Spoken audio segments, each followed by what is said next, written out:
Kiasu parents students Singapore for many Singaporeans.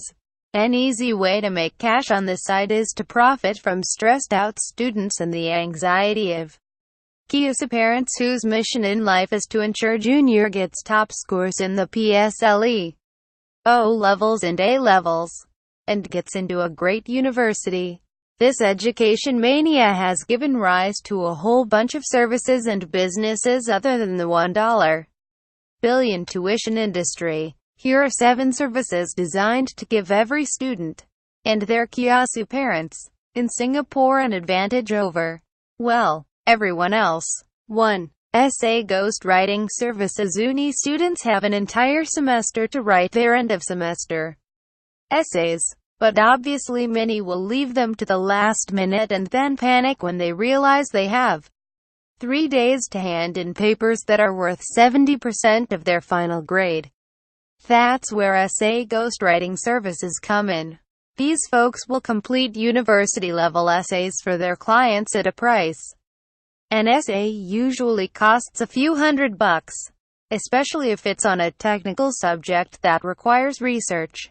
2. Parents hiring tutors to do their kids' homework. Private tutors are being hired not just to teach their young charges but to do their homework for them. Yup, you heard that right. Some Kiasu parents are paying tutors to complete their children's homework assignments because their kids are too overloaded with tuition and CCAs to cope. The logic boggles the mind. But apparently these Kiasu parents are willing to pay these tutors up to $250 an hour. Back in our time, we had a free solution to this problem: copying other students' homework in the morning. 3. University admissions help. These days, it's not enough to get good grades to guarantee yourself a place at your university of choice, not if your school of choice is one of the best universities in the US or UK. That's why establishments like Ivy Prep Tuition Center exist. Ivy Prep offers classes preparing students for tests like the SAT and SAT and also conducts masterclasses and private consulting for students who wish to apply for unis in the US and UK. Keystone Tutors is designed to serve students who intend to study in the UK, whether it's secondary school or university level.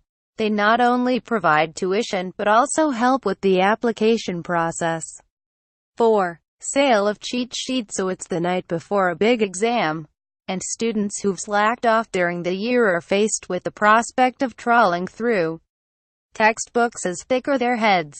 Their chances of passing would be much higher with cheat sheets in which the entire semester, years worth of information is crammed into as few pages as possible. That's why some enterprising Singaporeans have started selling personalized O-level and A-level notes or cheat sheets, which they sell for $5 to $20 online. 5. Sale of past year papers. So an easy way to make a quick buck is to get hold of past year exam papers from various top schools, photocopy them and hawk them at push carts. A stack of exam papers costs around $20, and you can sell an unlimited supply of these so long as you have the use of a photocopying machine. These exam papers get snapped up by private tutors who intend to pass them on to their students. In this way, money in the shadow education industry stays in the system. 6. Tuition apps and portals want to profit from the tuition industry without actually having to spend time breathing down the necks of unwilling students. Then you might want to develop yet another tuition app or portal that have popped up to match up students with tutors. The market is becoming increasingly saturated, and Grab Tuition and Mini Tutors are just some of the many apps, sites fighting for the attention of Kiasu parents. 7. Homework-related apps. No, students aren't always posting pics on Instagram when they fiddle with their smartphones. There's now a whole bunch of apps that enable them to snap a picture of their homework questions, upload them and get a reply from a stable of tutors. SnapAsk pays tutors $1 per question answered. The casually named homework gods also let students snap a pic of their homework and then wait for the powers above to reply with the right answer. Have you or your child ever used any of the above types of services? Share your experiences in the comments. The post 7 businesses that have popped up to serve students and Kiasu parents appeared first on the Money Smart blog.